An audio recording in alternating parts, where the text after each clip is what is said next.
everyone. I will be talking about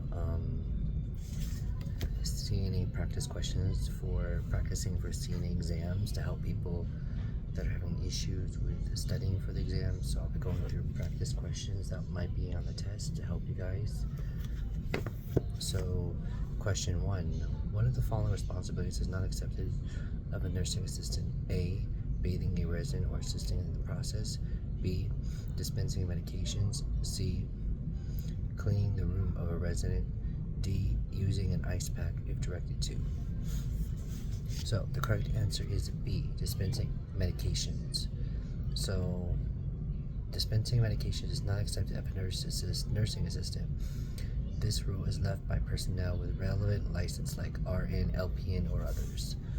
Question number 2. Battery towards a patient may come in which of the following forms? A, cleaning the glasses of a resident by a nursing assistant. B, seeking permission by a nursing assistant from a resident before proceeding to touch or help them to bathe. C, bathing the resident without their consent. Or D, isolation of a particular resident by the nursing assistant from the other residents as a form of punishment.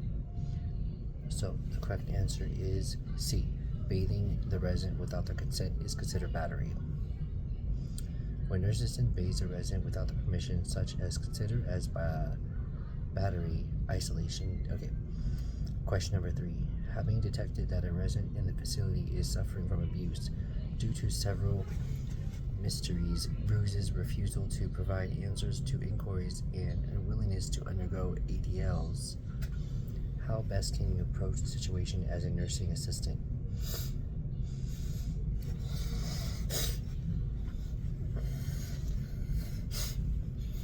A, inform the nurse assigned to the care for a patient who have bruises. B, inform the immediate supervisor about the situation at hand. C, persistent in asking residents to pinpoint the person responsible for the abuse. Or D, search for the person proof that would lead to the abuser. So the correct answer is B, inform the immediate supervisor about the situation at hand. So any form of abuse or suspicion of abuse in the nursing facility must be brought to the notice of the nursing assistant supervisor.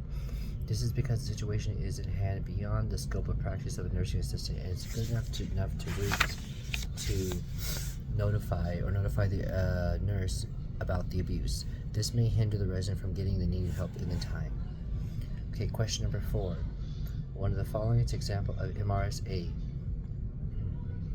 which is A resistant strain of bacteria withstands antibiotic treatments. B, a resistant strain susceptible to treatment with antibiotics.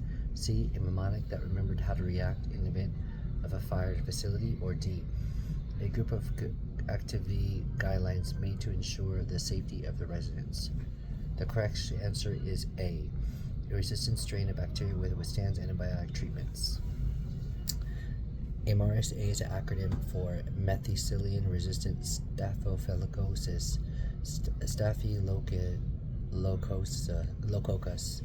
aureus, and is not vulnerable to several antibiotic treatments. Next, question number 5. Infection is the best averted using which of the following methods? So which of the following methods is prevented, which following methods for infections? So infections is best prevented by using which of the following methods, which is either A, applying standard precautions in resident care and treatments. B, cleaning the hand with antiseptic hand rub before applying resident care and treatments. C, ensuring safe contacts with the body fluids by using gloves. Or D, washing hands regularly. The correct answer is D, washing hands regularly. The most reliable and easiest method of averting infections is to wash hands regularly. The other options are regarded to supportive measures. Question number 6. Which of the following is considered an important part of care when bathing a resident?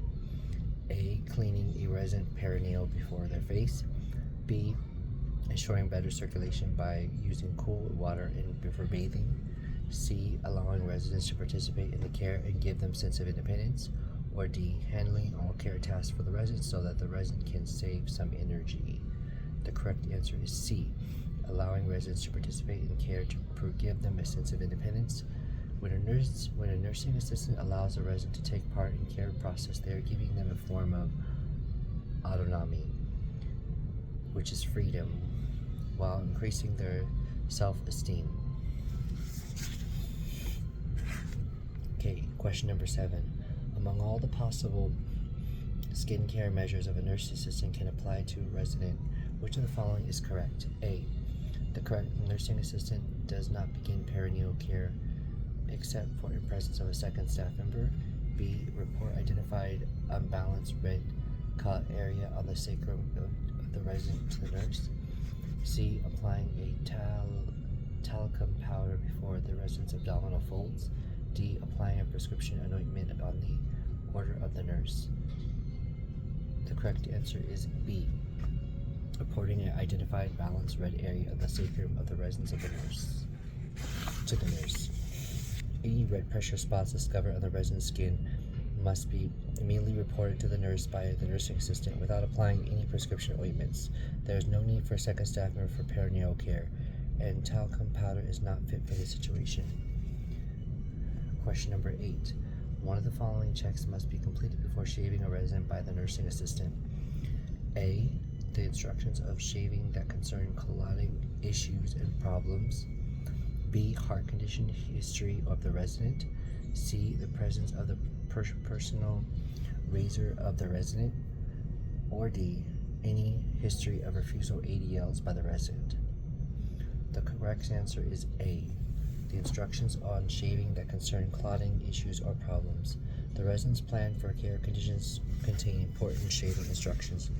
The nursing assistant is expected to check informed about any clotting related issues, as well as importance of electric shaver over the traditional air razor for shaving.